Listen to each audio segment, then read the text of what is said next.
Olá! Hoje vamos mergulhar juntos numa história fascinante, a de como nós, como sociedade, aprendemos a nos organizar para fazer o trabalho acontecer.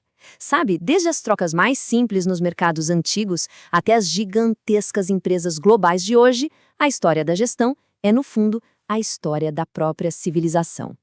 E para começar, esta citação do Edward D. Jones, nossa, ela acerta em cheio. A ideia de gerir pessoas, de organizar recursos, isso não é uma invenção moderna, sabe?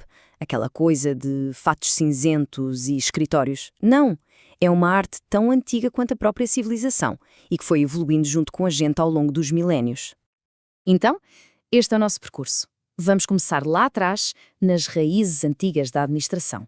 Depois vamos passar pela revolução da eficiência industrial, descobrir a importância das pessoas, entrar de cabeça na era da estratégia global e, por fim, aterrar nos desafios do nosso mundo, que não para de mudar. Ok, vamos lá à primeira parte. As ideias base de comércio, organização e de como criar valor não são nada de novo.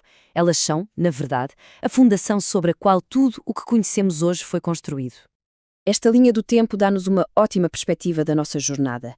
Começamos com as primeiras formas de especialização, lá no Egito e em Roma, avançamos para as pequenas empresas, quase sempre familiares, e depois chegamos a um ponto de viragem com os caminhos de ferro, que mudaram completamente as regras do jogo. A partir daí, o ritmo acelera e muito. O século XX traz as teorias formais e a era digital, bem, essa transforma tudo mais uma vez. E este contraste aqui diz tudo, não é? Antes de 1850, o mundo dos negócios era pequeno, local, muito artesanal. Mas, como o historiador Alfred Chandler bem observou, a tecnologia, em especial os caminhos de ferro, criou uma necessidade que não existia antes. Pela primeira vez, era preciso gerir operações em grande escala, o que exigia uma coordenação e uma mentalidade completamente novas. E essa necessidade de coordenação leva-nos direitinhos à Revolução Industrial. É aqui que a gestão se transforma numa espécie de ciência, com uma obsessão quase fanática por processos, otimização e produtividade máxima.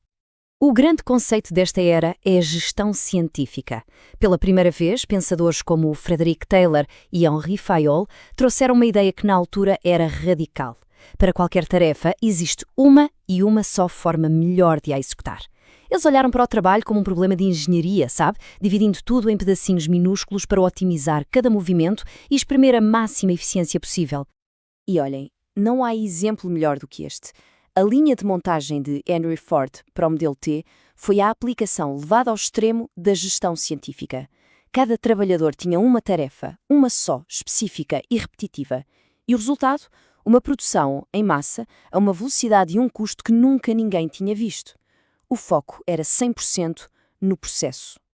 Mas essa busca incansável pela eficiência tinha um preço. E aos poucos começou a surgir um contramovimento, uma nova ideia que dizia que a produtividade não dependia só do processo, mas também, e muito, da psicologia humana. Esta imagem simboliza essa viragem de 180 graus. O movimento das relações humanas, com nomes como Elton Mayo e Abraham Maslow à frente, começou a defender uma ideia revolucionária para a época. Os trabalhadores não eram apenas engrenagens na máquina. Eram seres humanos com necessidades sociais e psicológicas que tinham um impacto direto no seu desempenho. Ok, então, o que é que mudou na prática? Bem, o foco saiu das tarefas e foi para as pessoas. De repente a comunicação passou a ser importante, o ambiente de trabalho também, e até benefícios que não eram só dinheiro começaram a ser reconhecidos. A ideia central, que hoje para nós parece óbvia, mas que na época foi uma verdadeira revolução, era basicamente esta: trabalhadores felizes são sim trabalhadores mais produtivos. E esta citação da Anita Roddick capta perfeitamente este novo espírito. Ela lembra-nos que, no fim de contas, os negócios são sobre pessoas, sobre criatividade e sobre a simples arte de comprar e vender, não apenas sobre a ciência fria da otimização. E agora, vamos avançar um pouco no tempo, para o período do pós-guerra. O mundo estava a ficar cada vez mais ligado e os negócios transformaram-se num autêntico jogo global de estratégia, de qualidade e de marketing. Uma das ideias-chave desta era foi a gestão da qualidade total, ou TQM. Liderada por pensadores como W. Edwards Deming, o foco mudou.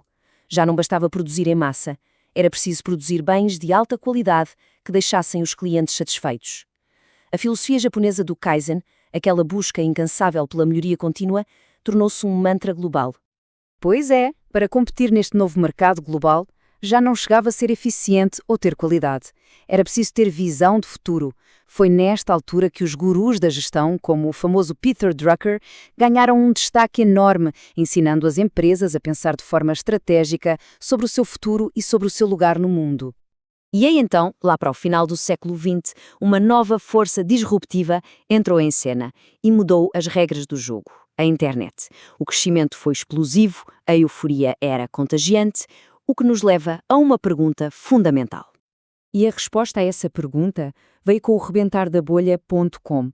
Foi uma lição dura e dolorosa sobre a importância dos fundamentos. A tecnologia por si só não chegava. Era preciso ter um modelo de negócio sólido e um crescimento que fosse sustentável, e não apenas euforia e especulação.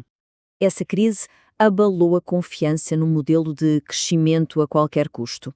E das cinzas da bolha.com começou a surgir uma nova consciência. Empreendedores como o Jerry Greenfield começaram a popularizar a ideia de que as empresas podiam e deviam ter um propósito para além do lucro. Podiam, de facto, ser uma força para uma mudança positiva no mundo. Isto traz-nos aos dias de hoje. A gestão no século XXI não se define por uma única teoria, mas sim pela necessidade de navegar numa paisagem que é incrivelmente complexa e que está sempre a mudar. O cenário atual é um verdadeiro turbilhão de desafios. Temos a concorrência global, as exigências de ética e de responsabilidade social, a urgência da sustentabilidade, a disrupção tecnológica que não para e, claro, a necessidade de gerir crises num mundo que está totalmente interligado. Resumindo, gerir um negócio hoje é mais complexo do que alguma vez foi. Esta última citação, de Henry R. Luce, resume na perfeição a essência da gestão moderna. Já não se trata de seguir uma fórmula mágica, mas sim de estar constantemente a prever, a adaptar-se e a preparar-se para o futuro. O que nos deixa com a pergunta final é que realmente importa agora. Ao longo da história, a gestão sempre se adaptou à tecnologia e às mudanças sociais. Agora, com a inteligência artificial, o trabalho remoto a redefinir o que é um escritório e a disrupção a ser a nova norma, como será o próximo capítulo? Essa é a grande questão que os líderes de hoje e os de amanhã vão ter de responder.